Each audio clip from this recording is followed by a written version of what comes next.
Okay, okay. Good morning.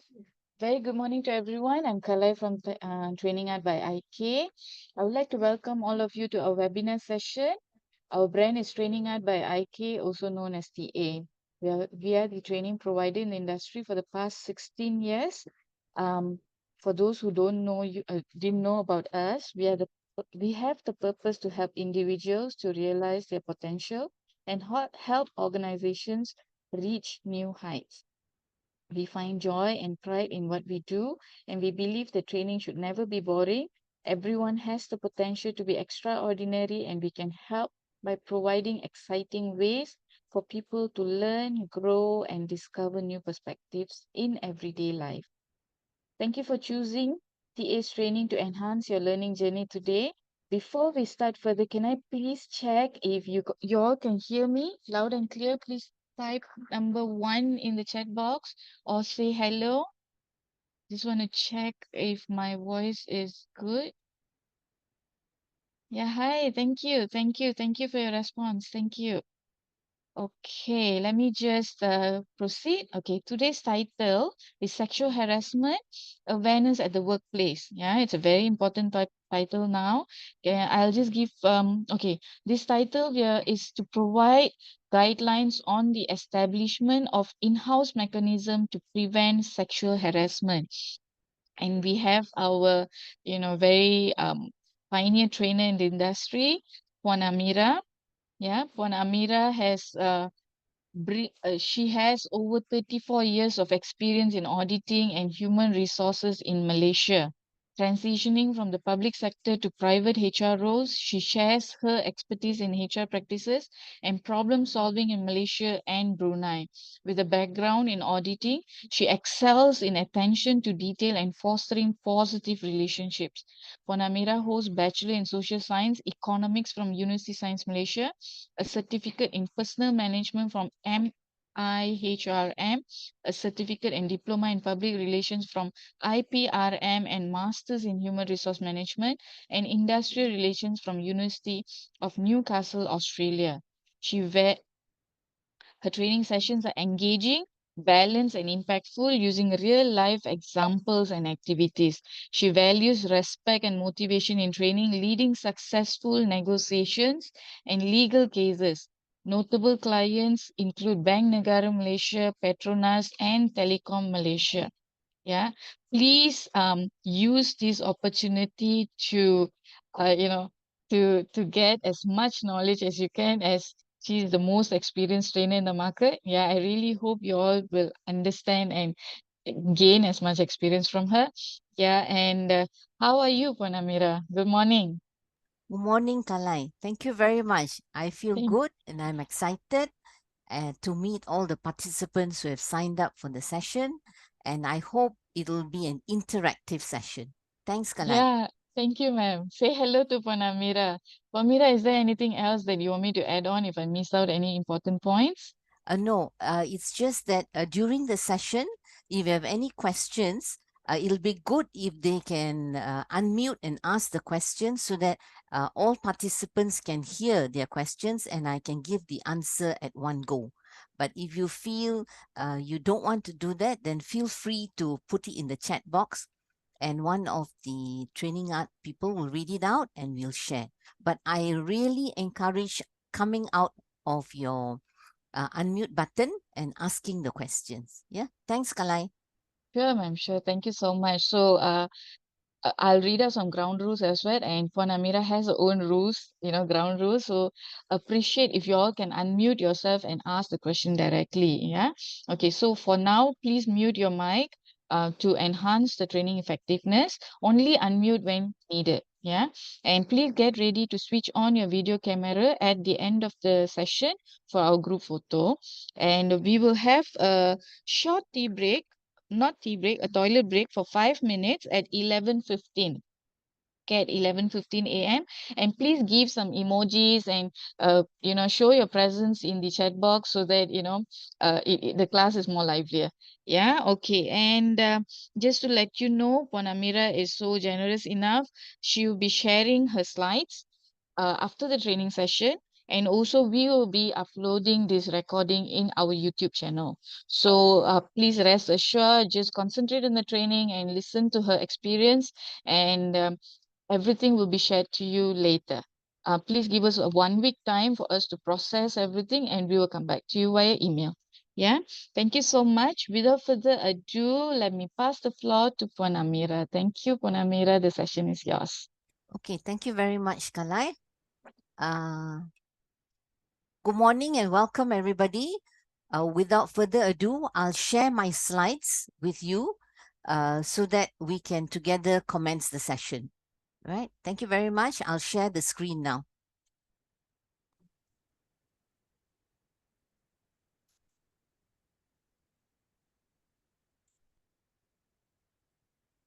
Okay, can everybody see the slides? Yes, yes. Okay, if you can, I'll start the session, yeah? Just give me a minute. I would like to see all the handsome and pretty faces who have signed up for this session. Just give us a second.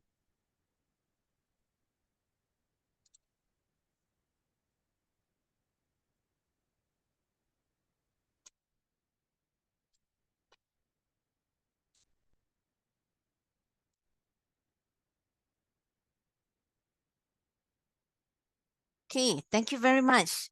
Okay, good morning, everybody. I hope in these 2 hours that we are together, we will be able to dabble into this topic of sexual harassment, which is quite a hot topic since the law has been amended. And I hope at the end of the session, you'll at least go back to your places of work, having understanding about what is it sexual harassment is all about, and the do's and don'ts, and what you need to do as HR people for your organization. Okay, just give me a minute.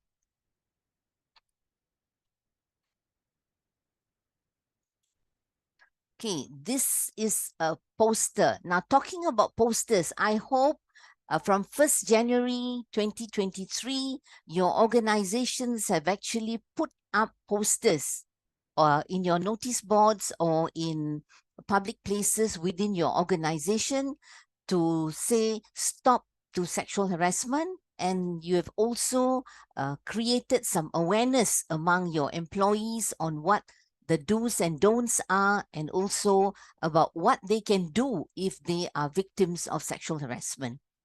Okay, I'm not going to go through my profile because Kalai has already done a lengthy introduction of myself.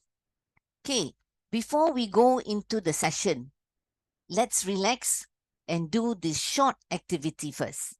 Okay, now all of you are seated comfortably on your chairs. If you are, can you push your chairs back so that you have enough space to lift up your right leg? Can we do that? Lift up your right leg and your right foot. Move your right foot clockwise. Follow the clock. Move it clockwise. Continue moving until I give you the next set of instructions.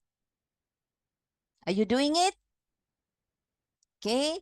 Now, while moving your right foot, lift up your right hand. The foot continues moving, yeah? Clockwise, lift up your right hand. And while moving your feet clockwise, use your right hand to draw the figure 6. The foot is still moving clockwise. Your hand is trying to draw the figure 6. Can we do that? What happens? Right foot moving clockwise. Right hand trying to draw the number 6. Start to follow the hand. Can I have some reactions? Are you able to control? What happens? Alicia, what happens?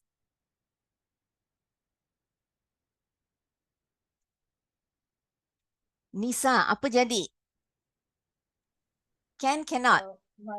My foot Anti-clockwise Yeah, together with the hand. your foot is trying to move clockwise, but when you're drawing the figure 6, you are unable to do so. It changes directions, right? Okay. Yeah. I like to do this as a gentle reminder for all of us, yeah. Not everything at our workplace is under our control. Sometimes we actually need to go around policies, procedures in order to achieve whatever we need to do at the workplace. Okay, now let's go on. Right now, all of you are employees. Okay, now remember, your relationship with your employer started when he issued the offer letter. Of course, you went for the interview, you were successful, they issue you an offer letter if you're a successful candidate. Now, when you acknowledge the offer letter and you report for duty, a contractual relationship commences between the employer and you as the employee. Okay. Now, among the things that your employer has to ensure when you take up the position in the organization is to make sure he provides a safe working place. Okay. Now, many people think safe means I have a proper chair and table to sit on, there's proper lighting, I'm provided with PPE because I require it to carry out my work, so on and so forth. Now, please remember, the word safe also means safe from harassment at the workplace. That's your employer's contractual obligation to make sure he provides a workplace that is safe from harassment.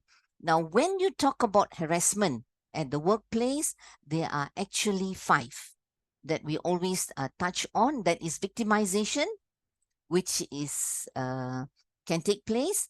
There's bullying, discrimination, violence, and last but not least, sexual harassment. Now, just for your knowledge here, 2 weeks ago, I read an article in a magazine which said Japan is going to introduce 2 more types of workplace harassment to be complied with by everybody. One is harassment because of sighing, mengeluh at the workplace. You see, a lot of work at the workplace is being done in teams and groups. So they are of the opinion that if one member or many members in the group keep sighing every now and then, it actually pulls down the morale in the team or in the group that's working together. And if this is left unchecked, it will become a form of harassment to members of the group. So they have now said sighing is a form of harassment at the workplace.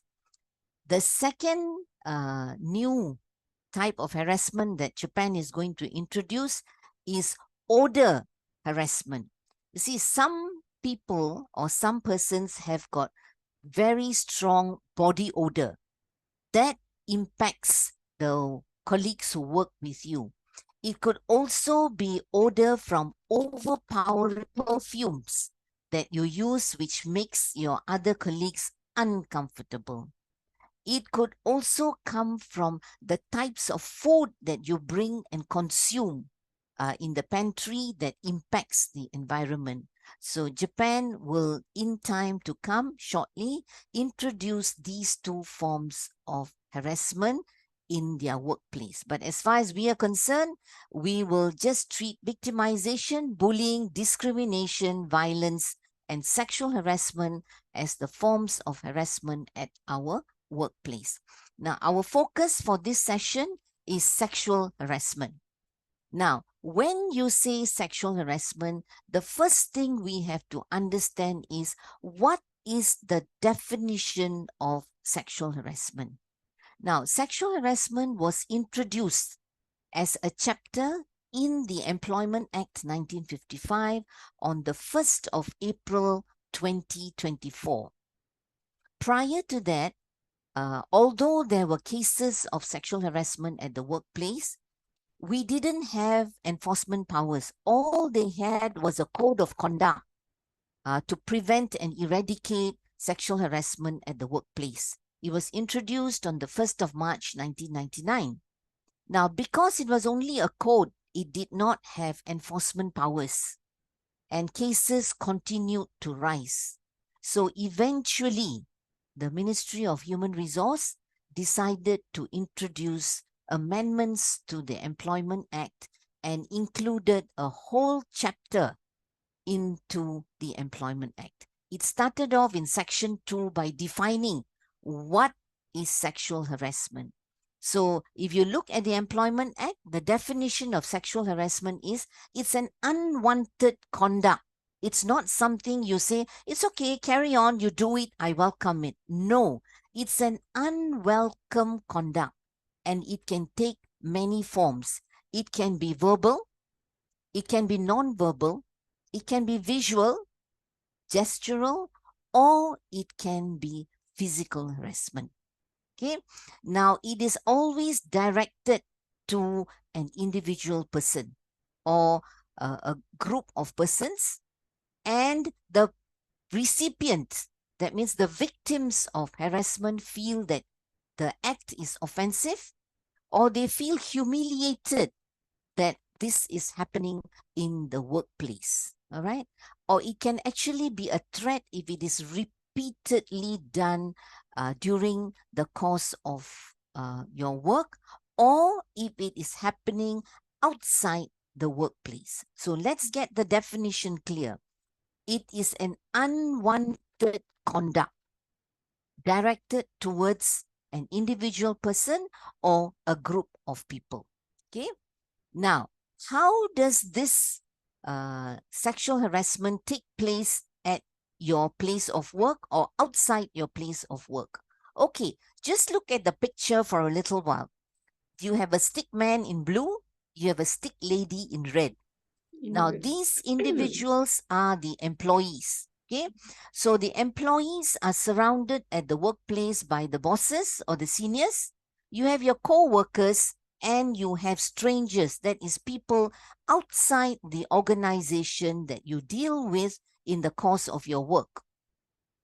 So the harasser can be you, yourself, or it can be your boss, it can be your co-worker, or it can be the strangers. So how does it happen? Either you harass your boss or your boss harasses you. You harass your co-workers or your co-workers harass you. You harass the parties you deal with in the course of your work outside your organization, or these people, the third parties that deal with you, harass you. And please remember, harassment is not only confined to male on female.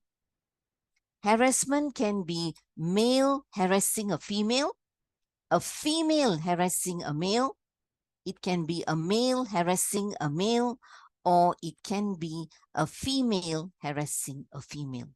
So this is how the relationships are and how harassment can take place. Now, please remember, it is not only confined to your workplace. It can also take place outside the workplace. For it to take place outside the workplace, it can happen under two situations. One, because of your employment responsibilities, or it could be via the employment relationships that you build in the course of your work. So let's share some examples here.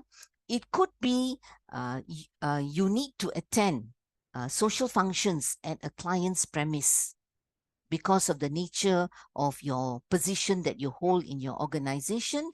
And at that social function, sexual harassment can take place. Either you are harassed by the client himself or his co-workers, or it could be you harassing somebody from your client's place of work. It could be in the course of workplace assignments. You need to go and work outstation or overseas. It can take place. Or it can be when you're attending work-related training or conferences, maybe 3-4 days in a row, it can happen. Or during work-related travel, sexual harassment can take place. It can be over the phone. Over the phone, it could be repeated calls. It could be repeated WhatsApp messages. It could be pictures. It could be, videos and things like that. And last but not least, it can come through electronic media, through your email and things like that. So please let us understand, yeah, sexual harassment, it can take place at your workplace, or it can take place outside where you are carrying out your duties as part of your employment responsibility or as part of employment relationship. Now, we talked about the strangers earlier. Now, who are these strangers? It can be a contractor, it can be a vendor, a supplier, a customer, a client, or any third party. It can be government agencies, it can be local agencies, or people who are overseas. So these are the people who are outside that you deal with in order to achieve your work targets. So these are the strangers. Now, how does this trigger? How does workplace harassment events get triggered? Let's look first at the people who collude together to let it happen. And then what are the scenarios? Under what circumstances can this take place? Okay.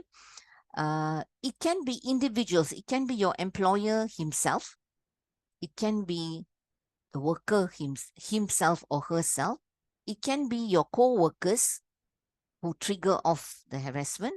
It can be members of the public that you need to deal with in the course of your work. It could be co-workers who work in groups and you're part of the group or the team, your clients, your customers, contractors, vendors, suppliers. So these are the people who can work together to trigger off workplace harassment. Now, how does this triggering take place? One, because there's lack of written procedures, or you have written procedures, but your employees are not very clear about what it actually means. It could also be because your written procedures here are not clear and you have not briefed the third parties who deal with you regarding the fact that you have a sexual harassment policy and procedure in your organization. Okay? Sometimes everything is fine, procedure clear, policy clear, everybody understands, but lack of enforcement. You file a complaint, it's received, and then they say, okay, we'll look into it, and it remains at looking into it. We will take the necessary action, and it stops there. So workplace harassment continues. It could be you are not competent, or your performance is not up to mark, and that is used as a pedestal or a platform to become a victim of harassment. The senior or your immediate supervising officer can use your incompetency or your poor performance as the a tool to harass you. It also takes place because you yourself are timid, or you lack knowledge on what exactly is harassment or sexual harassment in specific. And last but not least, your company has policies and procedures, but how do I file it?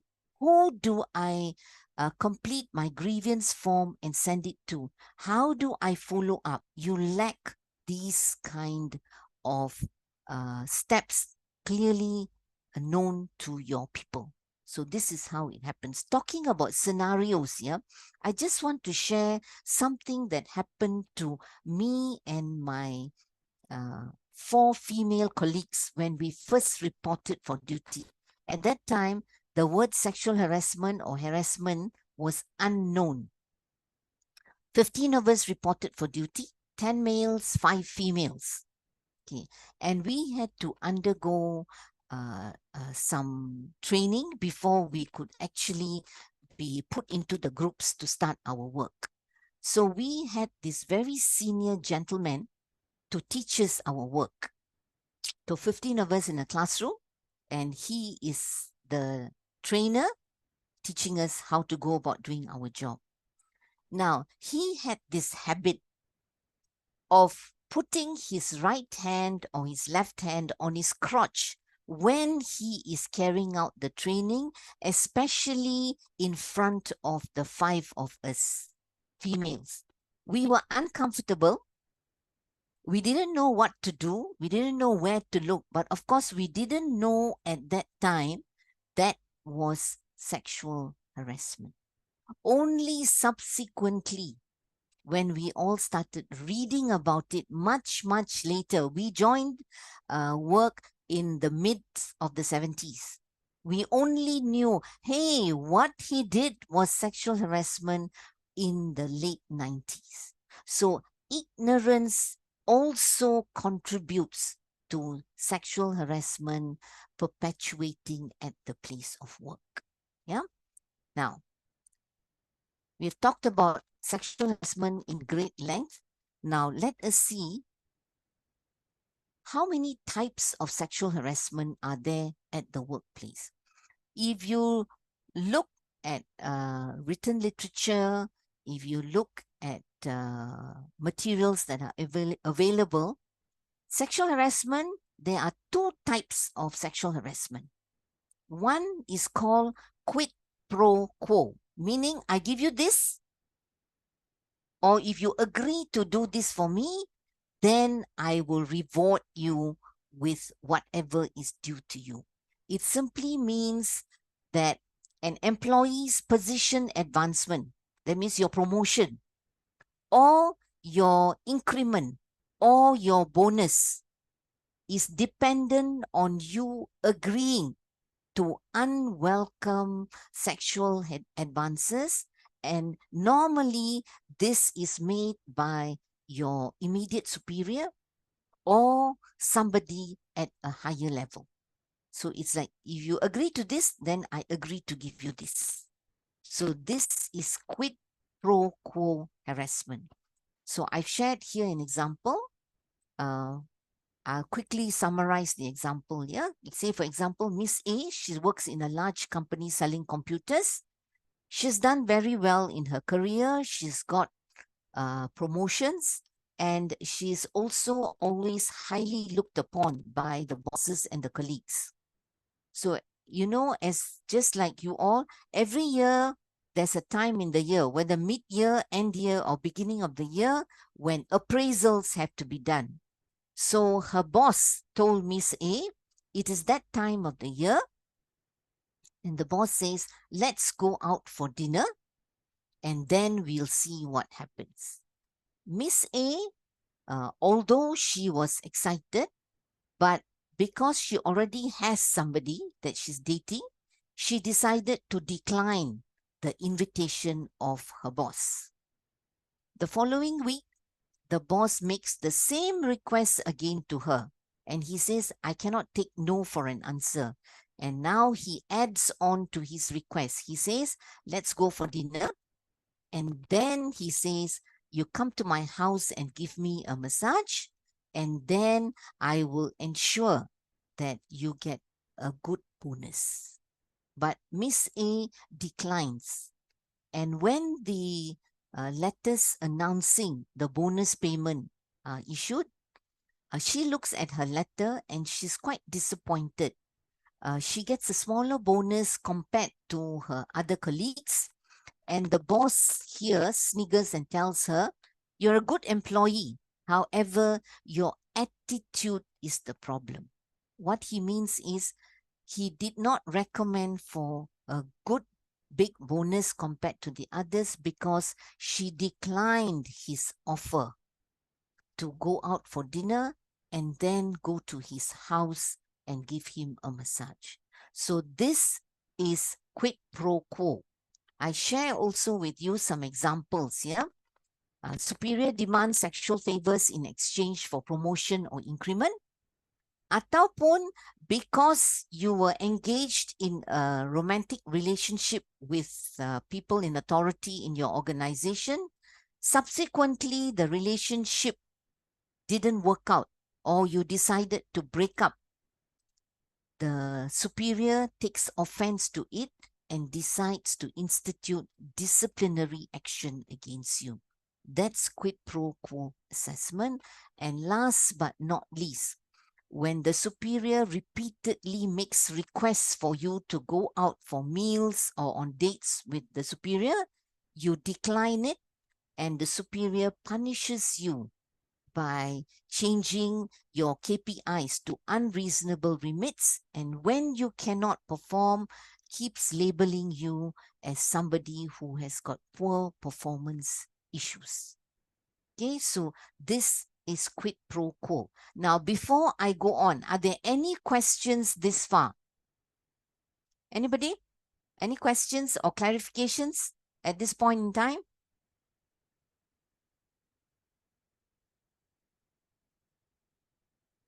Saliha, anything in the chat box?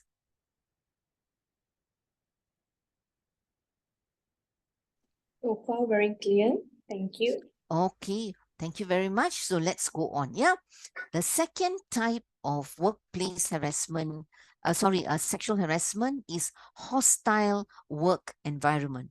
When you say hostile work environment, it means, yeah,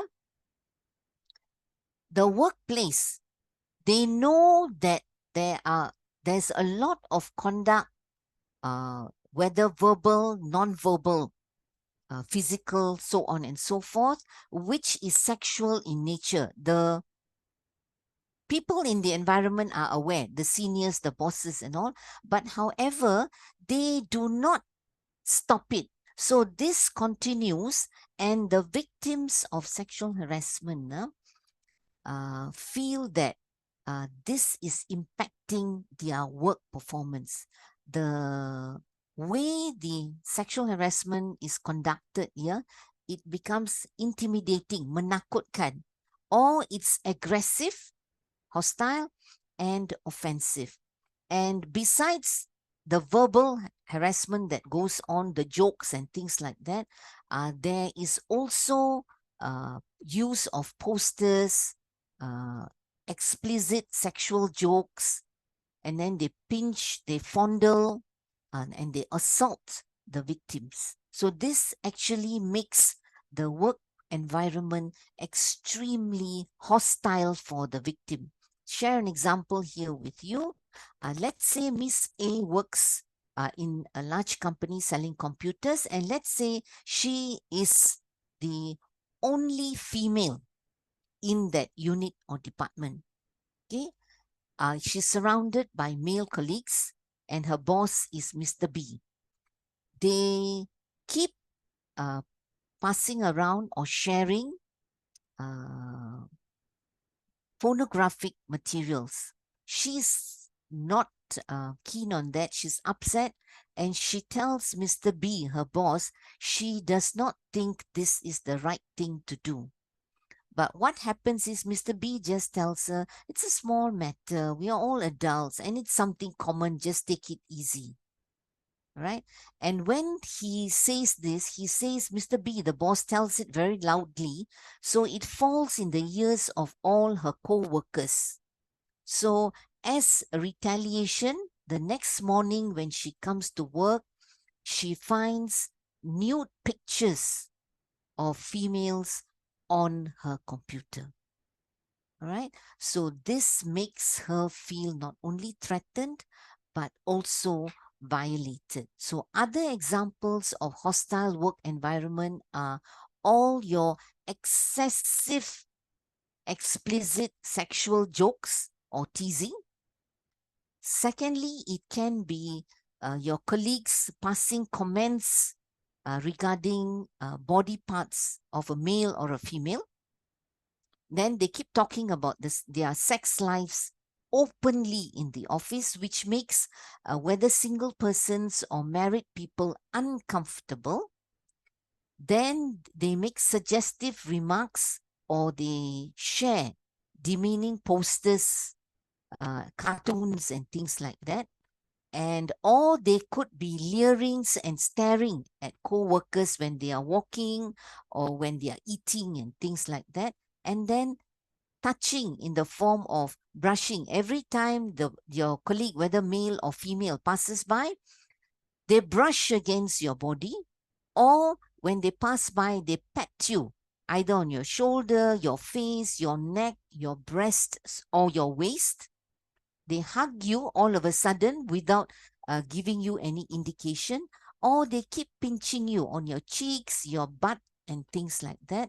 And last but not least, assault, which means they put you in a corner and it could be either trying to attack you, molest you, and things like that.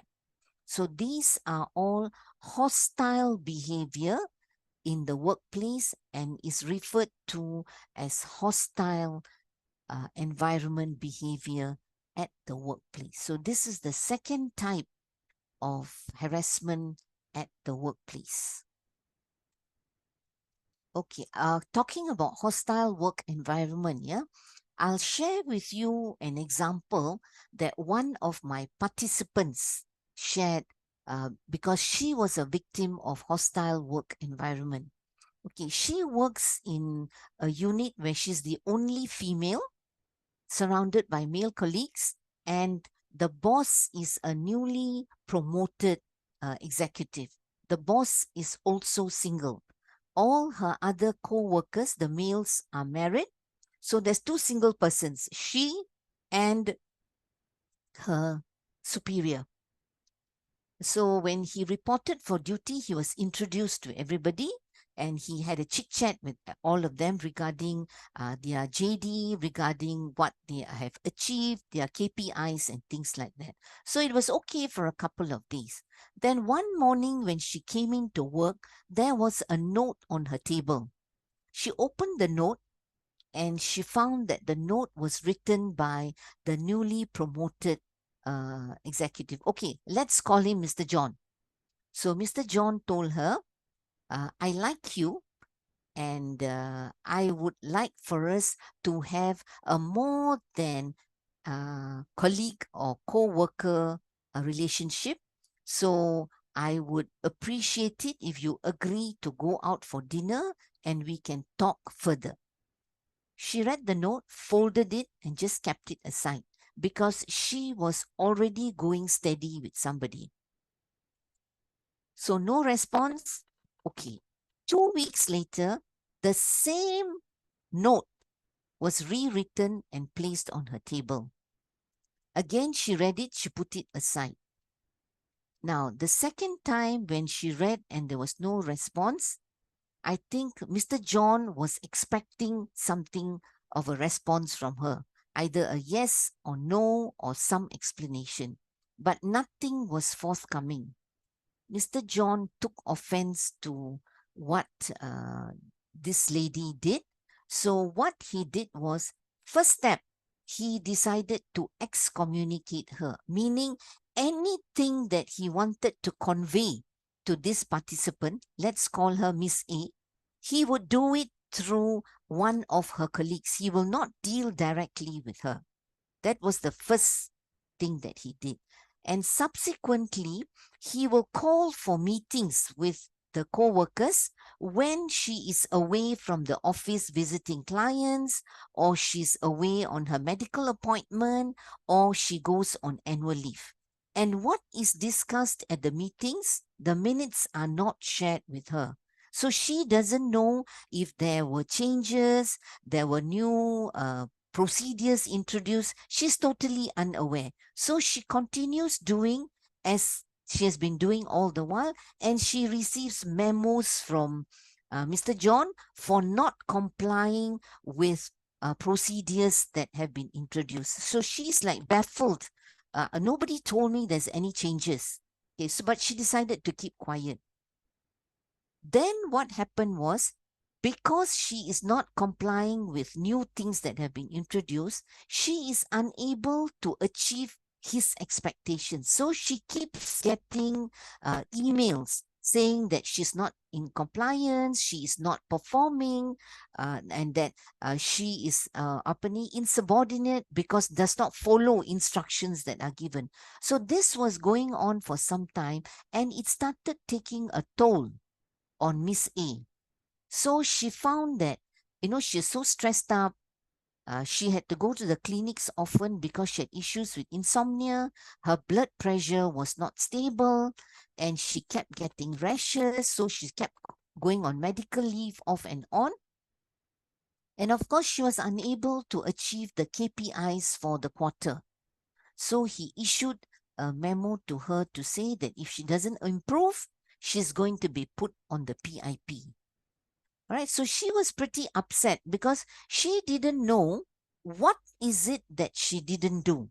So what she did was she said I am quite brave. She said, I decided to bring the matter up in as a grievance with the head of human resource. So human resource asked her to complete the grievance form, and then they carried out investigations. They decided to check and see whether what she said, like, there's meetings when she's away from the office, new policies introduced, she's not given a copy. So HR did an A to Z investigation, and they found that her grievance was true. Okay, so what they did was they called up Mr. John. They gave him a letter seeking explanation, and he denied that anything that was put as a charge to him was true. They called for domestic inquiry, and subsequently it was proven that he was actually harassing her because she decided to surrender the 2 notes that she received from him also as part of documentary evidence. Okay, so the employer was very fair after the domestic inquiry, and because Mr. John has been there long and has no disciplinary record, the employer decided that they will transfer him out so that Miss A is not subjected to the harassment. So that is actually a real example that one of the victims shared when she attended a training on sexual harassment conducted by me. Okay, so this is just to get your minds thinking whether this has actually happened to you, but you didn't know, or it has happened, but you feared coming forward to make a report about it. Okay, now we have talked about types of harassment. Now there's another thing that you have to bear in mind: this consensual immoral activities among staff and work at the workplace ataupun outside the workplace. You see, sometimes in your office place, you have boyfriends and girlfriends, people who engage in romantic relationships. And these romantic relationships are so obvious even during office hours. Okay. Now, if in your employee handbook or in your company's handbook, you have provisions regarding office relationships, and it prohibits this explicit sharing of romantic relationships during office hours, please immediately call the person or persons concerned face to face, tell them that they are running foul of your policy, and then tell them if it proceeds, you will take action. This face-to-face that you have, make sure it is recorded. You see, you preempt this because sometimes, yes, the romantic relationship, if it ends up in a marriage, no problem. Sometimes there's a breakup. Then one of them will come and file a complaint. I was actually sexually harassed by so and so. But when it was nice and cozy, nothing happened. Then when it breaks up, you have an issue in your hand.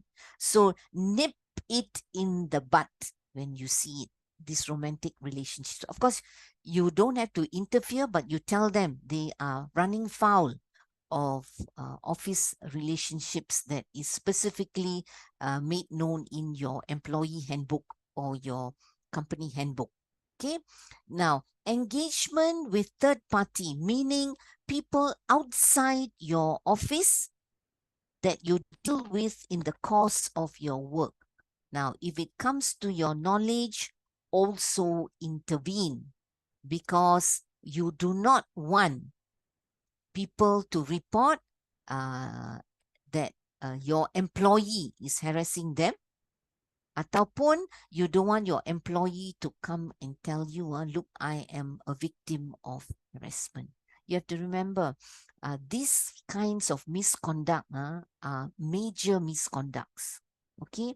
And if, let's say, your employee or the third party who is the victim decides not to inform your individual organizations, but go and file a police complaint, make a police report, then it becomes a police case. It'll get reported in the papers.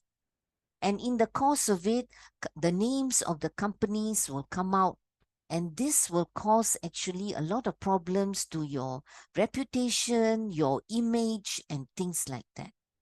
So if you ask me, I always insist, nip things that are against your policies and procedures when you see it. Don't say, alah, it's okay lah, itu personal. Tak payah masuk campur. No. If you have it, nip it in the bud. Call them and tell them it doesn't work out, or we receive complaints, that's it. We'll take the necessary action. Okay? So pay attention also to this. Don't say it's none of my business. Okay? Then, of course, we've completed the types of harassment. There are many forms of sexual harassment. The Code of Conduct for Prevention and Eradication of Sexual Harassment, and also the definition of sexual harassment, talks about 5 forms of sexual harassment that can take place at the workplace or in the course of your work. The first one is verbal harassment. It can be in the form of offensive or suggestive remarks. Example, you see a female colleague of yours passing by, and then you say, you know, your body is so nice to look at. How I wish I can hug you. If this is repeated, then the person who is receiving the comment, your female colleague, if she feels offended, she feels threatened, it becomes a case of sexual harassment. It can be the other way. Female employee admiring the body of a male colleague, and she explicitly expresses it, and other people can hear it, and the recipient is uncomfortable. It can become verbal harassment, or it can be comments. Okay, verbal harassment, like, we have this habit when people come back after their weddings, they pass comments about, oh, now the way you walk is different, the way you smile is different, what's this, how was it like to be with your partner? All sorts of comments that actually offend the recipient. That's comments, unwanted comments, right? Then jokes, explicit sexual jokes that are directed towards a particular individual or a group of individuals. Then sounds that come out from your mouth. And last but not least, the method of questioning, how you ask questions. Instead of looking at the person in the eye and asking questions, your eyes are roving all over the place while you are asking the questions. Okay, this one is verbal harassment. Oh, Okay, Amirah, sorry, yeah, Kalaikia. There is a question at chat box. How do we nip it in the bud from HR POV point of view? Okay, you're talking about the consensual immoral activities. Kalai, who Miss is the person who asked that? Miss Megan. Megan. Megan. Okay. Yeah, Megan. she said correct.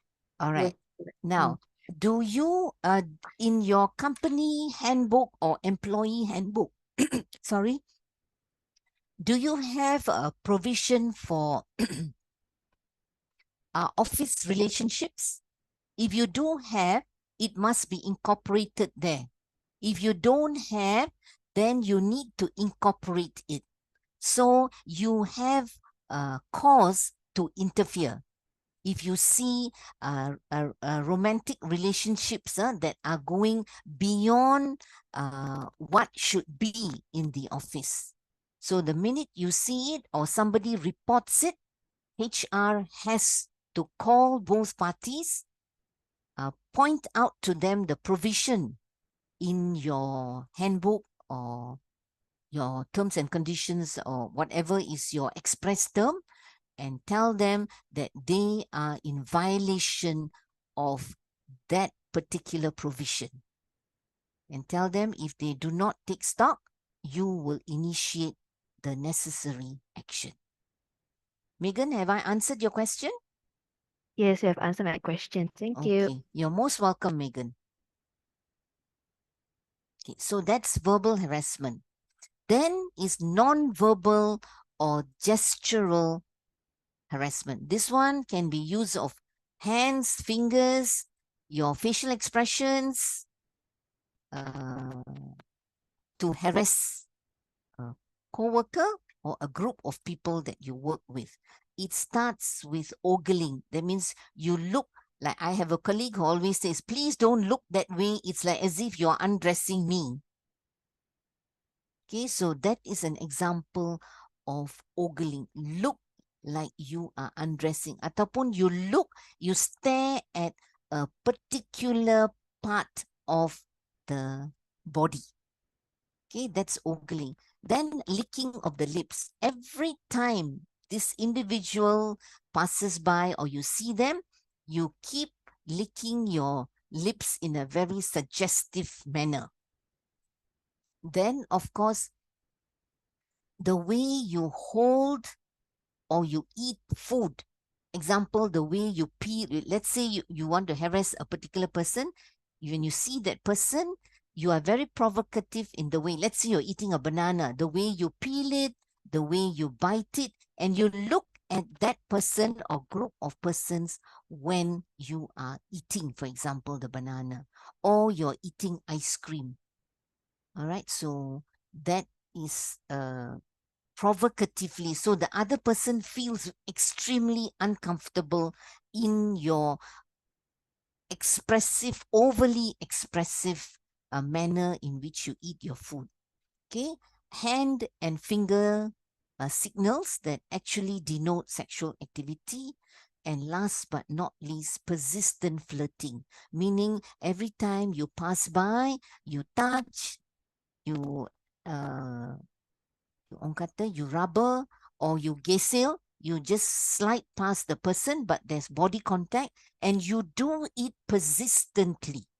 Non-verbal harassment. Or it can be when you see that person or you're talking to that person, the non-verbal or gestural harassment can be the way you move your eyebrows or the way your eyes move. You wink or you look at a certain a part of the body and then you wink at that person. So these are non-verbal harassment. Or let's say you are having a meeting, everybody is at the table, and then you use your shoes or your foot to caress the the victim punya leg, or you move it up and down the person's leg. So that's another example of non-verbal or gestural harassment.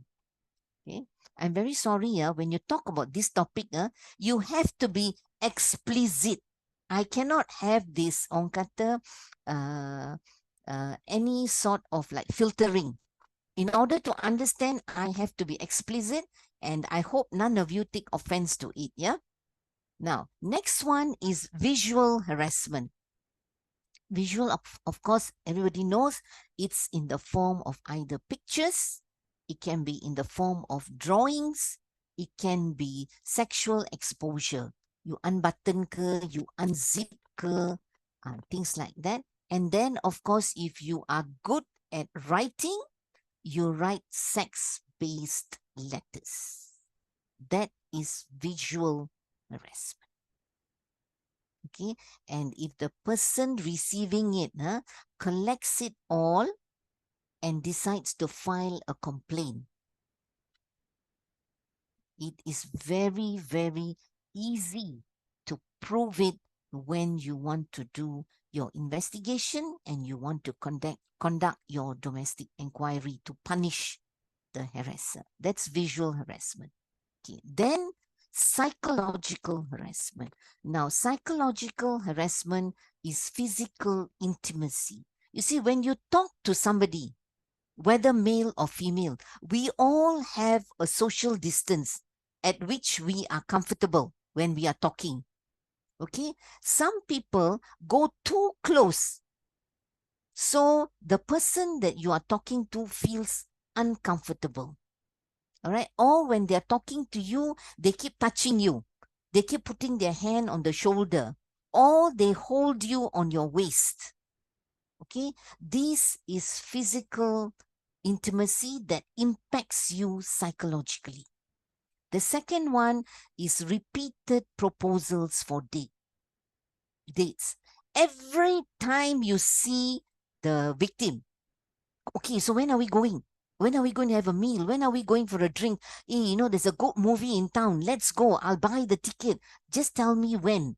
And tell me, you want drinks? You want popcorn? You want anything else? Repeatedly, so much so the victim, when they see you, gets frightened. Is impacted psychologically. You like build in fear factor into the person. Psychological, and then unwanted social invitations. Okay, this one, let me share. It could be like this. Let's say you're all sitting down and eating at the pantry, or you go for lunch. Then this guy or lady likes you, and she keeps telling you this. This weekend, long weekend, my friends are going to Genting Highlands. They all got partners. I'm the only one without a partner. What say you? You follow me? FOC, all paid for. All you need to do is to share the room with me. So repeatedly doing this, all right, is called psychological harassment, because this kind of harassment impacts the victim's emotions, impacts the victim's thinking, and it builds fear. And this one, if unchecked, can lead to the victim falling ill if they are not strong enough. They'll have insomnia, and then or they'll have migraine, or they have every now and then go and see the doctor and say, I'm unwell. This is psychological harassment. And last but not least, physical harassment. This is inappropriate touching, pinching, brushing up against the body, hugging you, out of the blues come out and just grab you, kissing, fondling, and petting. These are examples of physical harassment. Okay, now to sum all these 5 forms of harassment that I have just discussed with you, I will share an actual case that took place in an organization. This was also shared to me because the HR person wanted advice on what needs to be done. See, this company deals is a public listed company. Headquarters is in Kuala Lumpur. They have a branch in down south. The branch in down south is headed by a gentleman who is 63 years old. And he has 5 ladies under his jurisdiction. He has got an assistant manager and another 4 executives. Everybody there is married except for the youngest of the executives. She's still single. The head, this guy, this retired person, he's the general manager. He has a soft spot for the youngest executive in their department. So every now and then, what he will do is he will send her all sorts of WhatsApp messages that has got sexual connotations. He will also share pictures which are sex-based. He is also quite good at drawing, so he will send her sex-based drawings that he has done. But this executive, she's quite good in the sense that she kept a full record. She used to copy all these documents that she used to receive, copy and save it aside. Then when they are in the office and she's in the pantry, he will follow. And then when she wants to exit the pantry, he will block the pantry door and tell her, give me a peck on the cheek, then you can leave and go back to your place. So once or twice, she ignored and just pushed him. After some time, she threatened to pour the hot coffee onto his face. So he moved aside.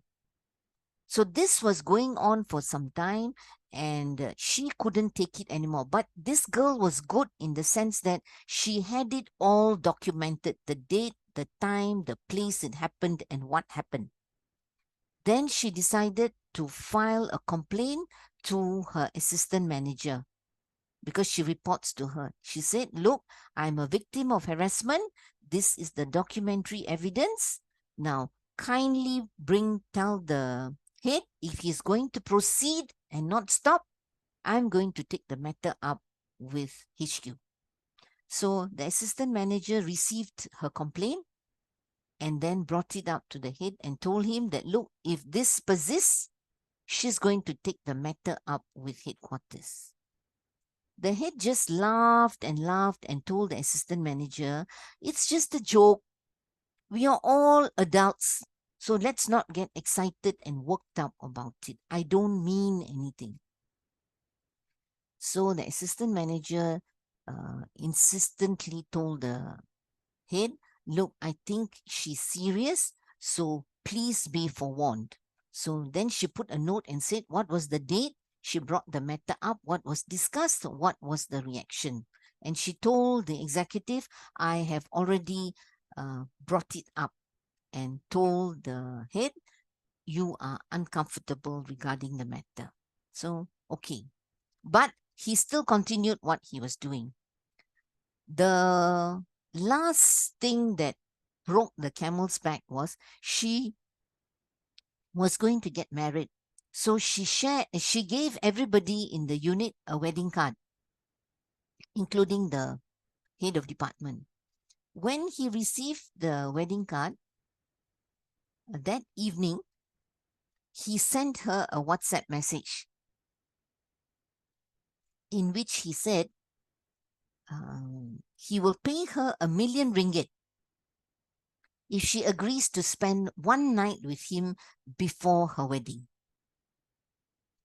That was it. The next morning, she called the assistant manager and said, I need emergency leave. I have to take a drive to headquarters. So assistant manager agreed. She drove down to Kuala Lumpur. She went to the HR. She filed a formal complaint, giving all the evidence that she had, including the dates, times, and places where the harassment took place. The HR was quite shocked. she told the executive to come down. She went and consulted the CEO and also the head of legal and IR. So immediately, the immediate action was to give this victim, this executive, 1 week of unrecorded leave to return and calm herself down. And the company apologized in writing for what had happened. In the meanwhile, the CEO, the head of HR, and the head of IR decided to drive down to Malacca and meet the head. Met him, showed all the documentary evidence. Of course, he denied it all. He just said it was a joke. I didn't mean anything. There was no malice at all. It was a joke. The CEO instructed the head of IR to issue a show cause letter and to suspend the head for 14 days. Okay, show cause letter issued, suspended, and then the HQ decided to prepare for the domestic inquiry. The head of department replied to the show cause letter. His answer was very simple. I deny all the charges because I didn't mean it. For me, it was a joke. That was his reply. So the company couldn't accept that as a reply. They decided to call for a domestic inquiry. After the domestic inquiry, the head was found guilty and he was terminated. He lost his job.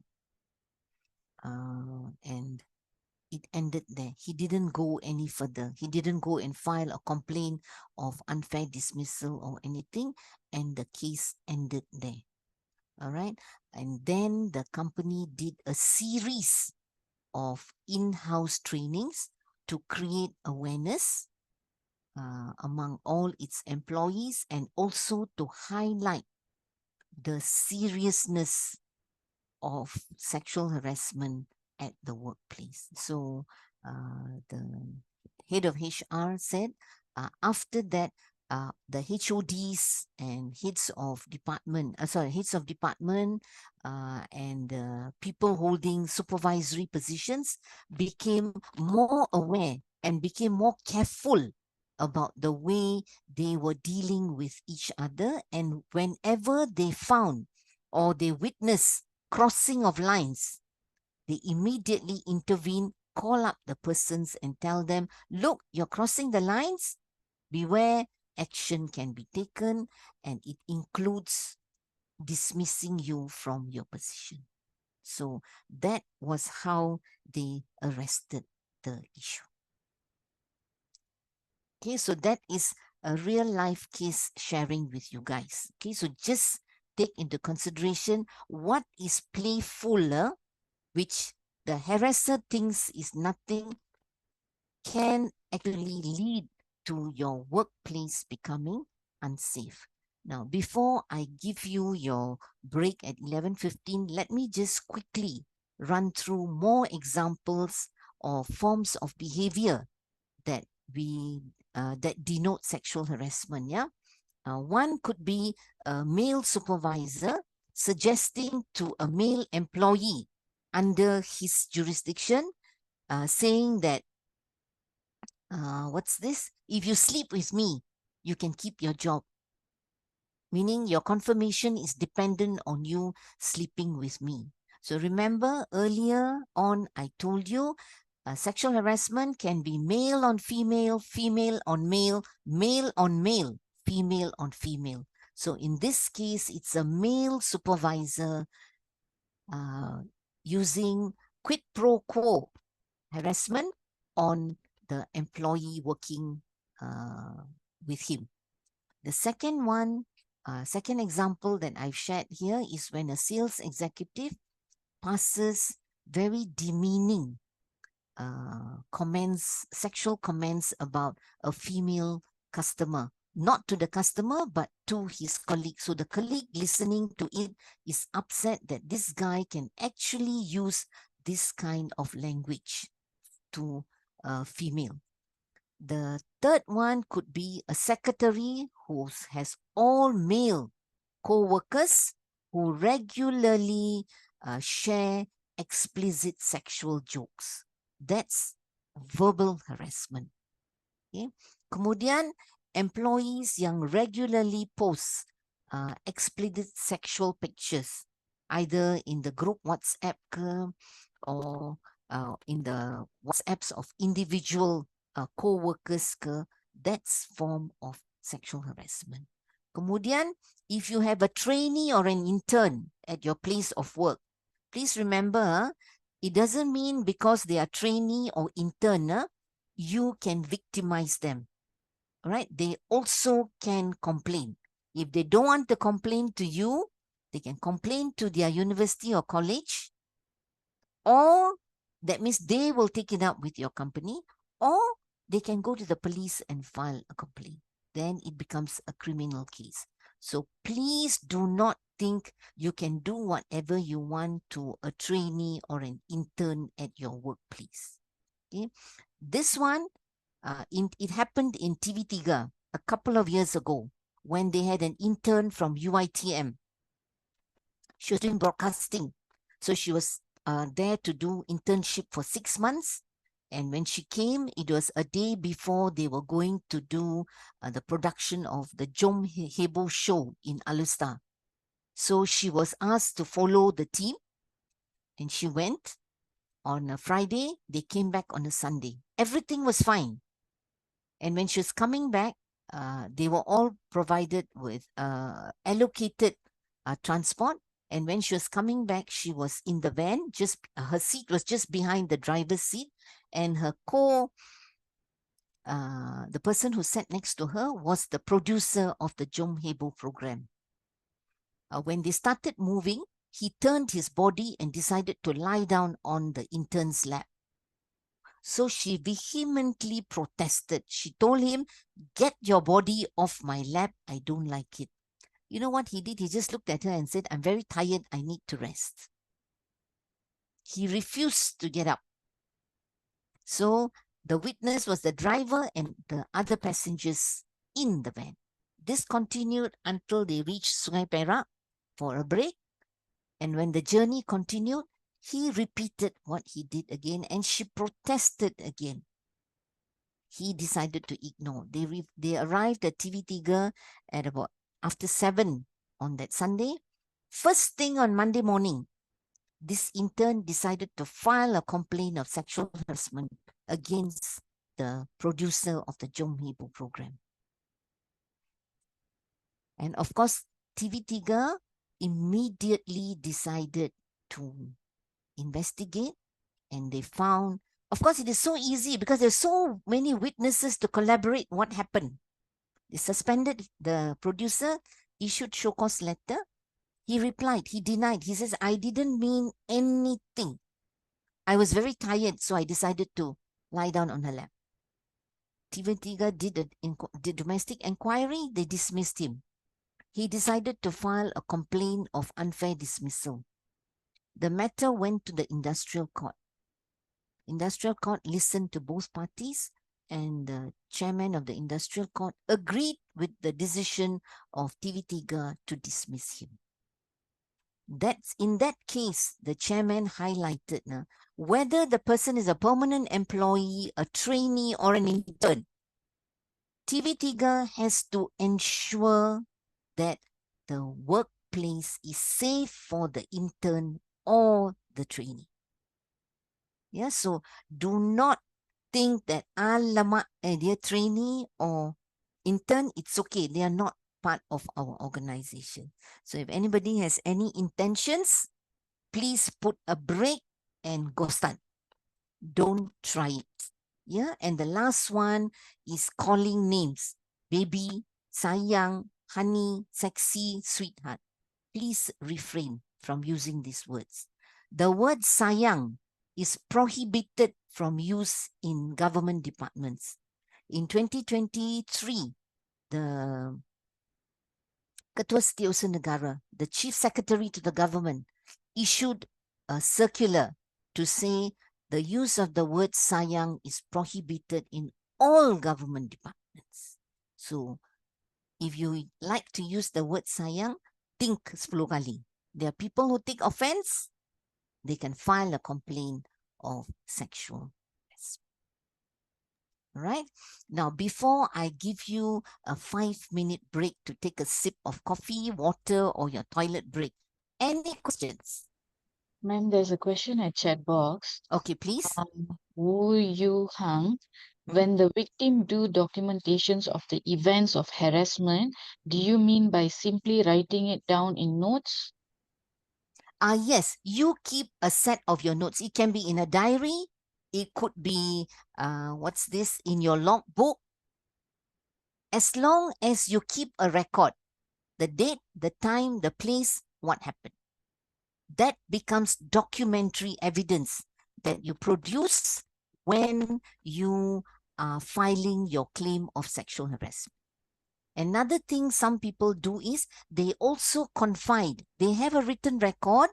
They also confide in a good friend of theirs who can actually be a witness if there is a hearing. Okay, so that is my feedback. Any other questions, Kalai? No, ma'am. So far, No. none. That's Okay. all. If there's none, we'll take a short break. 5 minutes. Kalai, what's the time now? 11:20, ma'am. Okay, we'll come back here at 11:25. Thank you. Yeah. Just a 5 minutes break. We'll 5 see minutes you. break, yes. Yeah. We'll see you again, yeah?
Hi all, welcome back. It's 11:25. Is everyone back? Can I please see a one at the chat box, please?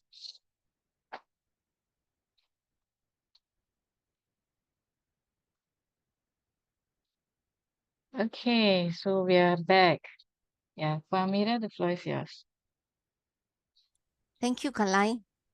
Okay. Um,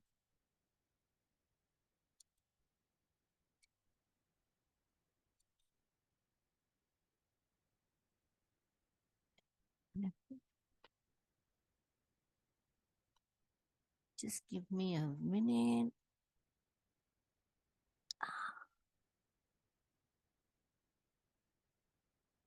Kalai, just give me 1 minute. Sure, ma'am, sure.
Sorry, please bear with us. For Amirah, I have some technical issues there. Just hold on. Okay, done. Small technical challenge. All right. This one.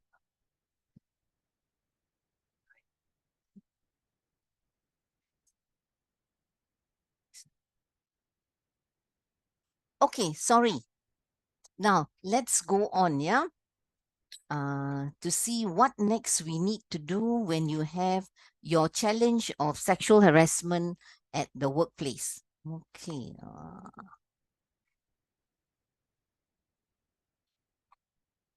All right. Now, we have already covered the forms. Now, we said that sexual harassment is something that you cannot ignore.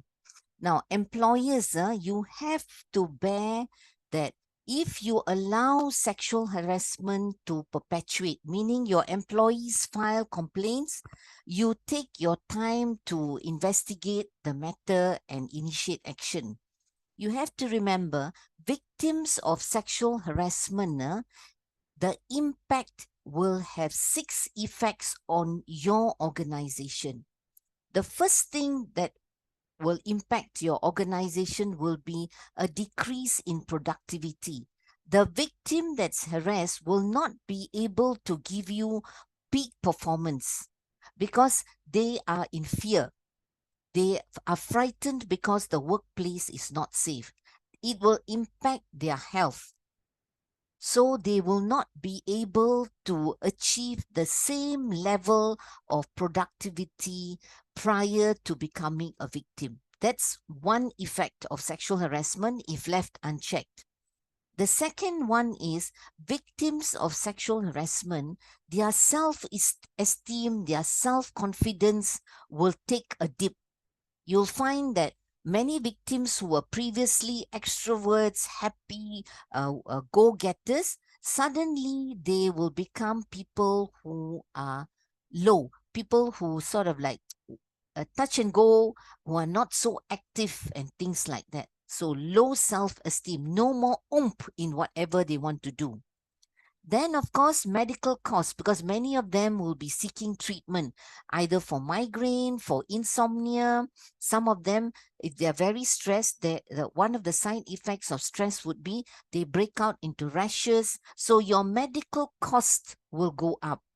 So productivity down, self-esteem is down, medical cost goes down, automatically performance will slide because the person is not giving you the 100%.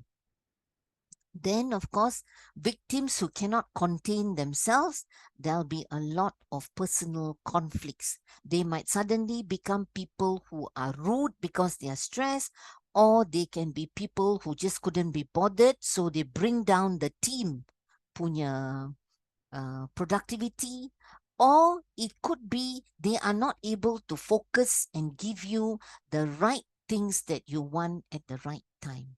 And last but not least, if you're not an organization that shows you care, a complaint will be taken seriously. You'll act on it as soon as possible. When you receive a complaint, then you will find your employees or the victim saying that, look, I better move on. I don't think I'm going to find any reprieve in this organization. So what happens is you will have people resigning. Please remember, when people leave an organization, they are not leaving the organization. They are actually leaving either their immediate supervisors that they are working for. It could be a supervisor, it could be an executive, it could be a manager, because they feel, look, you actually don't care. You preach that you care. But when I am faced with harassment, you don't seem to want to react in a manner in which I expect the organization to react. Okay, so you lose your trained employees. It becomes a gain, GAIN. It's a gain for whoever employs your employee, because they get a trained employee. Right? So think about this very carefully and see how important it is for employers to treat sexual harassment complaints seriously. Okay. Now, of course, being Asian, many of us will think twice about wanting to come forward and file a complaint of sexual harassment. Now, based on a survey done by one of the NGOs in Malaysia, they found that there are a couple of reasons why a victim will not come forward and file a complaint of sexual harassment. Okay, the number one reason is embarrassment. Embarrassment towards themselves, embarrassment about, oh, what will my family think about me? And last but not least, what will my friends think about me? Or what will they think? What did I do? So all these conversations then go within themselves. They decide not to file complaints. So embarrassment is number one in the list. The second reason is the adverse publicity. You have to remember, complaints of sexual harassment must be treated with the highest of confidentiality. Nobody should know other than designated persons when a victim files a complaint. But in many cases, the victim is fearful that if I go and complain, before I know it, many other people will know about it. So because of adverse publicity, better zip the mouth. Or you are afraid you'll be ridiculed. Your friends might you are afraid your friends might say, what? You a victim of sexual harassment? You must be joking. Who wants to take a second look at you? Your dressing and things like that. It's got nothing to do with your dressing. It's got nothing to do with the way you look. If the harasser decides he wants to make you a victim, he makes you a victim. So you are afraid of what people will say, so you don't want to come forward and complain. The next one is unaware of rights, because the employees have not been made aware, or the employees have not been exposed to what you can do or what are your rights if you are a victim of sexual harassment. Now, at this point in time, I must reiterate, the rules on sexual harassment also apply to your foreign employees in your organization. Foreign employees are covered under the Employment Act. So if the victim or the harasser is a foreign employee, the same rules apply. Okay, so you have to educate both your local employees and your foreign employees regarding sexual harassment and also what they can do to protect themselves.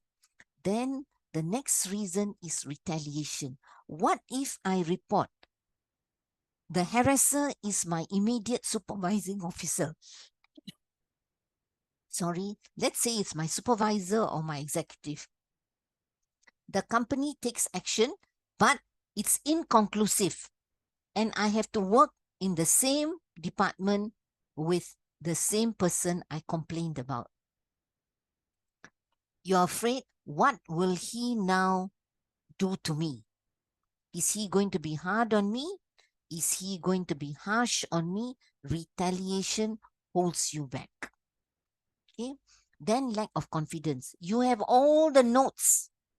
You have all the evidence, the WhatsApp, the pictures and everything. But you don't have that confidence to come forward, pick up the sexual harassment reporting form and making a report to your HR or IR department. Another reason is you are the sole breadwinner in your family. So the whole family is dependent on you economically. So you are afraid. Now, if I report, action is sambil lewa or no action taken, or when they do take action, it's not conclusive, then what happens? What if, because of all this, I have to leave and look for a new job? It's not easy under the current situations. So that might hold them back from filing a report of sexual harassment. Then, of course, we are Asians. Marital status is also critical to be taken into account. Different marital status have got different stigma in Asian community. You're single, if you are a divorcee, if you are a widow or a widower, you are afraid about the remarks people will face. People will say, and because of that, you decide you'll keep quiet. Just take it in your stride, cannot tahan, I resign. Then, unaware of procedures.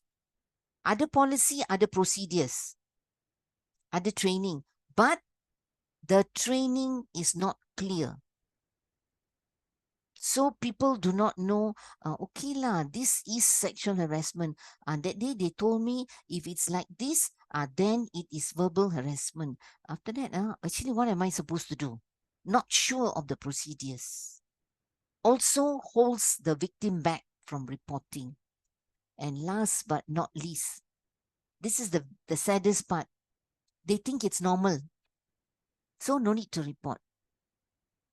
Now, please remember this, yeah? Let's say I'm the victim. I'm not aware that whatever is being done to me is sexual harassment, be it verbal, non-verbal, psychological, so on and so forth. I am a victim, but I'm not sure, I'm not aware it is. Let's say my co-workers are upset, are uncomfortable with what is happening to me. Please remember, the co-workers who are known as the third party, they have every right to go and file a complaint of sexual harassment because they feel uncomfortable with what is happening to the victim of sexual harassment. So please remember, if the victim is not upset, the victim thinks it's okay, the victim thinks that all these explicit sexual jokes, okay lah, we are all orang dewasa, let it be. But you who listen to this thing every day, you are uncomfortable, you are upset, please go and file a complaint of sexual harassment. See, you are the third party who is upset by it. You are allowed to do that by law. Okay, so please remember, come forward and report cases of sexual harassment. Okay, now as an employer, your responsibility is clearly stated in Section 81A to 81G of the Employment Act. First, the law has already defined what is sexual harassment. I shared that with you in among the first slides that we did. Then you are supposed to make sure you have a grievance procedure and everyone in your organization knows about it. That's stated in Section 81B of the Employment Act. Then it says, if you have a grievance procedure, somebody files a complaint, you have to take the necessary step, including disciplinary action, if it is proven there is sufficient evidence for you to act against the harasser. That's stated in 81C, your responsibility to take disciplinary action against the harasser. Now, let's say I'm an employee, I feel uncomfortable reporting to my employer. I'm afraid of the publicity, or I'm afraid my employer will receive my complaint but not take any action. The law says, as an employee, you can go to the nearest labor office, bring all the evidence that you have, file a complaint at the nearest labor office, or we all refer to as JTK. Go to the nearest JTK and file the complaint. JTK, upon receiving your complaint, they'll register a case. They will send their officers to investigate. And upon their investigation, if they have sufficient evidence to prove there is sexual harassment, then they will direct the employer on what to do next. Okay, so that is 81E. Now, please remember, if they direct you to take action, they can also impose a penalty on you for failing to take action. All right, now please remember, prior to 2023, the penalty was 10,000 ringgit. With effect from 1st January 2023, the penalty for failing to take action on an employer is 50,000 ringgit. Right? And then, of course, you have to remember the rules on sexual harassment in the law applies to everybody in the organization. So please remember, employers, you cannot roll over and say, I tak tahu. Oh, ya ke? There's no ya ke anymore. You have to ensure your mechanisms are in place. You take action and orang kata disciplinary action and punish the harasser. Okay. Now, the Employment Act talks about complaint procedure. So you can complain to your employer. I told you, you can go to JTK. And now, of course, previously we all could go to the police and file a complaint. Now also you can go and file a complaint, no problem. But since you already have an Anti-Sexual Harassment Act that was approved by Parliament in last year in May, a victim of sexual harassment can file a complaint to the Tribunal of Anti-Sexual Harassment. Now, this act and the tribunal is under the jurisdiction of the Ministry of Women, Family and Community. The current minister is Datuk Nancy Shukri. Okay, you can go to the ministry, bring whatever documentation and all you have and tell them, I want to file a complaint of sexual harassment. Then the tribunal will initiate. It's just like you doing in your place lah. Investigating, getting it and taking the necessary disciplinary action. All right.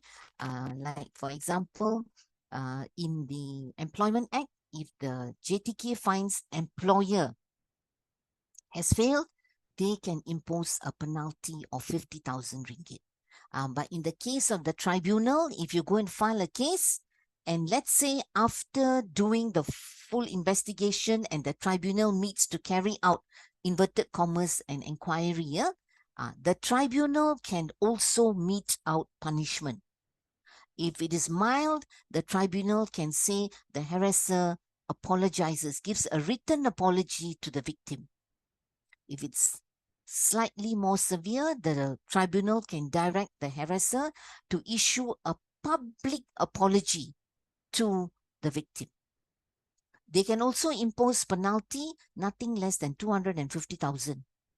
So these are among the powers of the tribunal, which is under this act called Anti-Sexual Harassment Act, Act 840. So victims can also go there. Okay, that's your avenues to report. Now, employers, if you ask me personally, I will not want any complaints of sexual harassment to go beyond my organization, because I don't want the good name and the image to be tarnished. So I would rather make sure I carry out my responsibility. That is, there's a complaints procedure. Everybody is aware of the complaints procedure. The complaint form is available at every unit or department. You file your complaint, send it to HR or IR. You designate who is supposed to do the investigation. Make sure you treat every complaint fairly. Do the investigation. If you need to do an domestic inquiry, do and then punish. Right? And then you must reiterate this fact that sexual harassment is a serious matter at the workplace, because you don't want to be penalized lah. Because once you get a penalty from JTK, JTK will have you on their list. So off and on, they'll come and do checking and things like that. Avoid this kind of publicity. Okay. When the law was amended again in 2022, the law, as far as sexual harassment is concerned, the amendment said all employers are supposed to exhibit a notice to raise the awareness of sexual harassment. I pray to God that all of you attending this session, your employers have from 1st January 2023 put up notices regarding no to sexual harassment or educating what is sexual harassment at strategic places in your organization.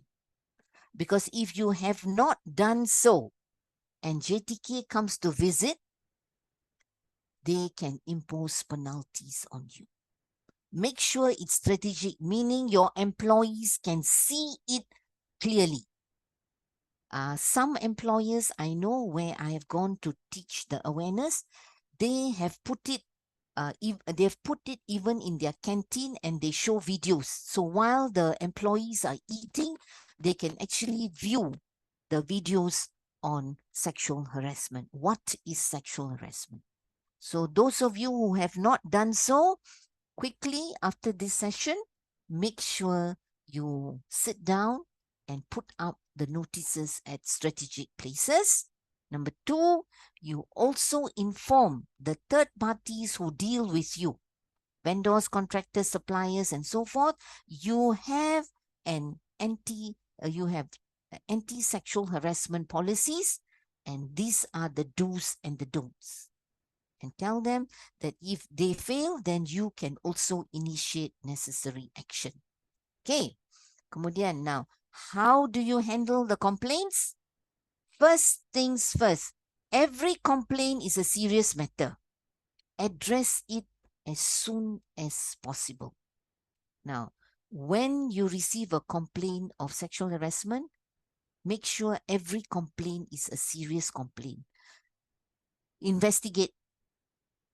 Please, when people come and file, don't do credibility judgments on this one. Ini janda, ini single, this one is a you don't do those kind of judgments. This one memang playboy. No. You will receive the complaint, you will investigate fairly. Right? Kemudian, don't assume that somebody who is complaining, the victim tu, alah, you so sensitive lah. Benda ni kan biasa. Kita semua orang dewasa. No. I'm the victim. I feel strongly about it. You say I can file a complaint, so please attend to my complaint. Right? Kemudian, satu lagi, don't say, both parties kan, adults kan, you all settle among yourselves. No. There is no issue of settling among yourselves. Because they've come and filed to you, you take the necessary action. Okay? And last but not least, tell all your employees, sexual harassment is not something that is normal. Okay? Educate. Okay? Now, if you receive a complaint, you have investigated, you find that there's a case, you do a domestic inquiry, and you find the harasser guilty, okay, the punishments available are as per stated in the Employment Act. If it's very serious, you can dismiss after domestic inquiry. You can demote, you can transfer, or you can impose any other lesser punishment. The call is yours depending on how severe the act of harassment was. Okay, now how do you combat? That means to make sure you are zero as far as sexual harassment is concerned. 1, have a policy statement.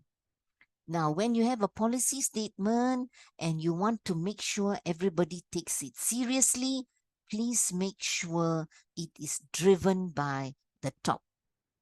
If not, they will say, alah, ini HR lagi. Ini HR punya. No, it has to be top driven, the policy statement on sexual harassment.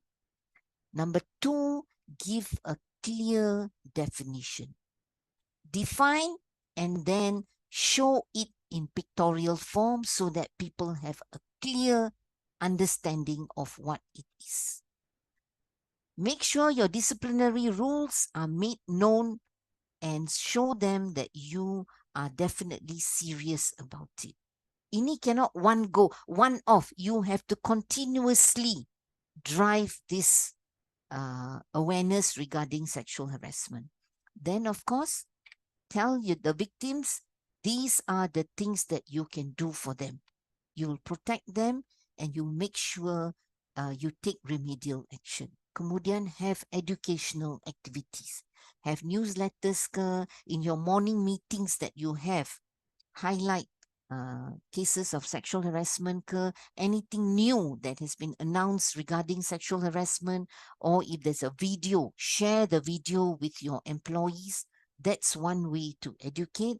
And last but not least, if you're a unionized environment, you have a union, employees union, get the union involved to work with you, or tell the union on its own to educate the members of the union. This you can do. Okay. Kemudian, this I would like to share with you. If it's unwanted, it's harassment. Don't keep quiet. Don't ignore. It will not go away. It will only become more and more hurting to the victim. So you do not have to be silent. Please learn to speak up. So easiest is kalau the harasser comes, you are uncomfortable, whether it is verbal, non-verbal, psychological, and things like that. Learn to do this. Look straight in the face of the harasser and very loudly and boldly say, no, I don't like what you're doing. Okay? But if you're like, no, I don't like, nobody is going to hear. Make sure you embarrass the harasser by looking at him straight in the eye and telling loudly, stop, I don't like what you are doing. Ataupun, no, I don't like what you are doing. This, as a victim, you have to do for yourself. Your first line of defense is that. Kemudian, I leave it open to questions. Now, any questions before we close the session? Kalai, we have like what, 15 minutes? Or Okay. 5 minutes? At 5 minutes, actually 5 minutes, but I think Okay. if anyone have any question, you can stay on Uh, before we end the session. For Amirah, there is some in chat box. uh, Nurul Hazira, I think she just commented. She said that report to JTK if there's sexual harassment, which mm, you actually mentioned just now. mm, Then we have N Misa, yes, already put up the memo of it on walls. mm, Sally Othman, yes, we have a policy in place and put the awareness memo at the notice board. mm, Great insight for the new input from speaker. mm. And we have a Thanks. question from Nina. Hi, Uh, Puan Amirah. Can we mm, proceed with the sexual harassment case if mm, the complainant doesn't have any witnesses or evidence to support her statement? For example, the lady staff claimed that the male staff sexually harassed her by showing his tongue with a suggestive look. Typically, such incidents occur in hidden places or when no witnesses are around. Okay, thanks for the question. Yeah. Now, you have to remember, not all cases of sexual harassment, there'll be witnesses. Okay. Sometimes the harasser finds places that are exclusive, no witnesses available. It doesn't mean that you cannot report. Not all the time you can have the evidence, pictures and witnesses. But if the victim is consistent, meaning she makes the statement and at the inquiry she's confident, she doesn't like, I think, then it becomes question marks.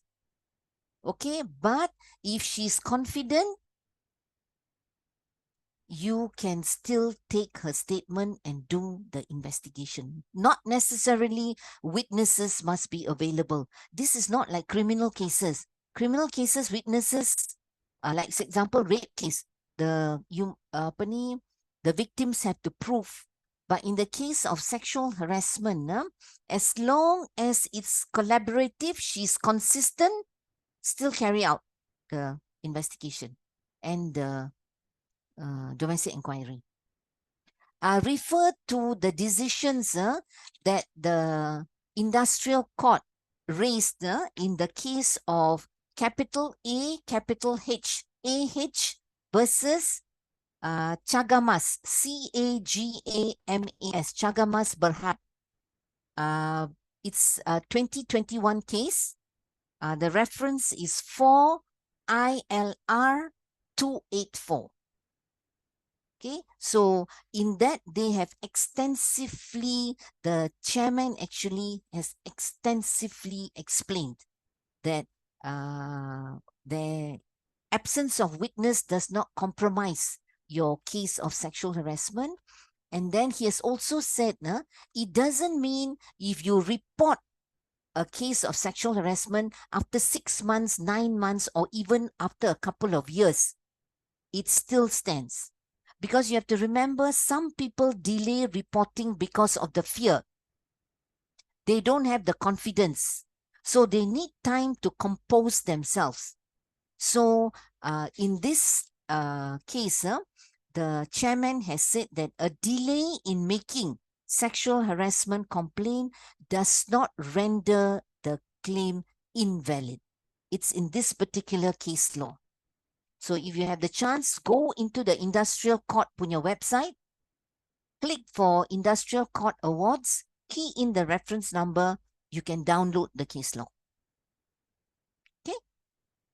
Any Thank you other so much. questions? You're most welcome, Kalai. Any other questions? There's another one. Mm. Puan, have you come across false accusation of sexual harassment made in malice? Oh, yes, there are. But if that happens, you can actually take disciplinary action against the person who made the complaint. Because they actually tarnish. You can either ask for public apology or any other punishment you want to impose on the person who made the false complaint. Okay. One Thank you, last question, Kalai, before we close shop. Yeah, any more question? Because we are we're actually running back. Yes. I think most of them are just thanking you and saying clear explanation, very good presentation, good Thank you. explanation. They will look out for the given reference industrial court award and very, very clear explanation. They were thanking you. Thank you. Thank Thank you you. so much. And You're most actually, right, welcome. Amirah is very experienced and she has gotten all the experience of domestic inquiry, industrial relations as well. So if you all have any questions or you want to learn from her more, you can actually join our training for her sessions. Yeah. Any inquiry, I will put in the query button, link again, so you can actually refer back. I believe there is no any question because everyone is just thanking over there. So please hold on with us. We will have group photo before we end our session. Can I have everyone to on your video, please? Just yeah. Thank you. We're on your video Thanks. and Nampak tak? boleh nampak mana? Who's the one asking? Anissa.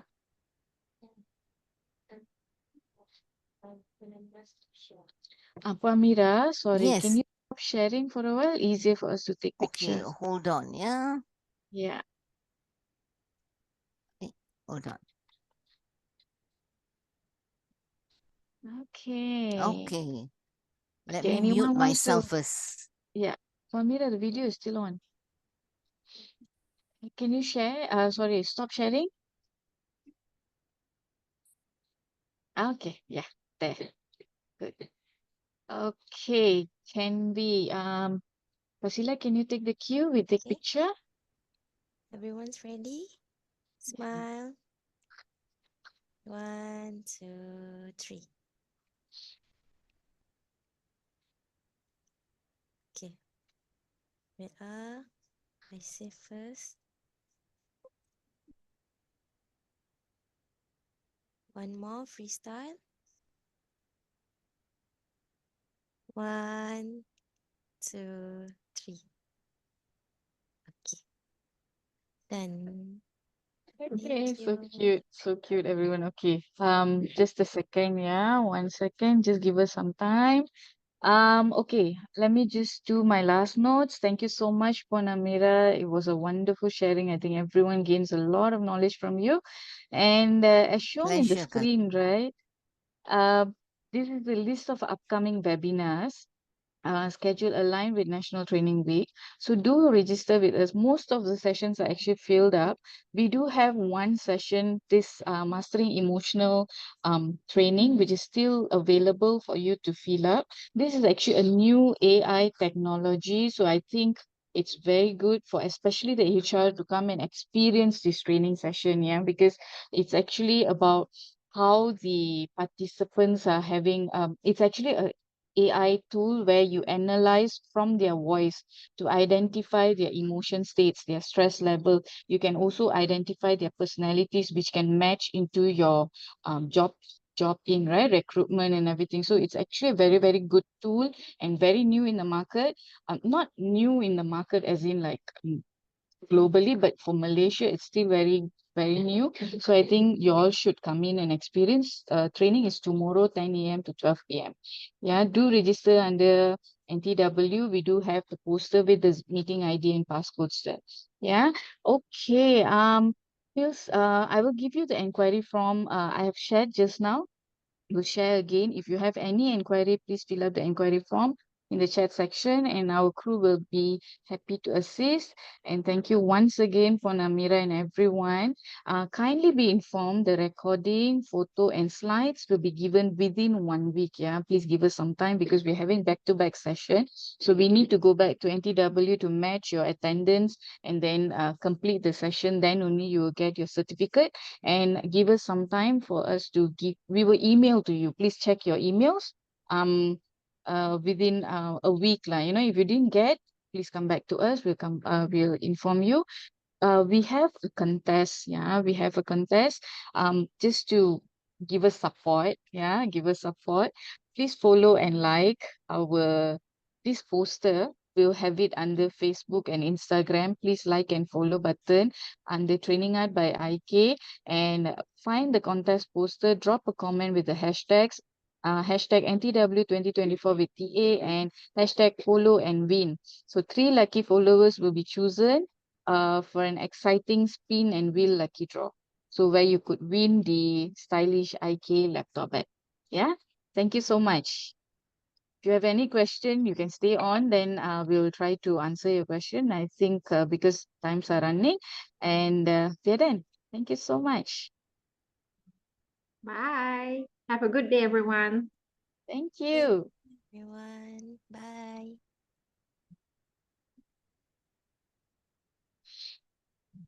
Okay, Mr. Dairul, you are asking about the attendance list. I think for this NTW, we don't have any attendance list. We will base on your attendance that you attended today. We will put a completed under the NTW for you to get your certificate. Yeah, there's no attendance list given for this training.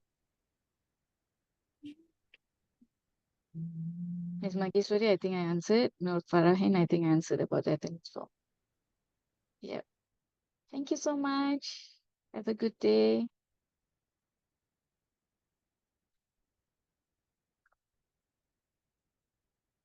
Okay, we will end the session. Yeah, thank you.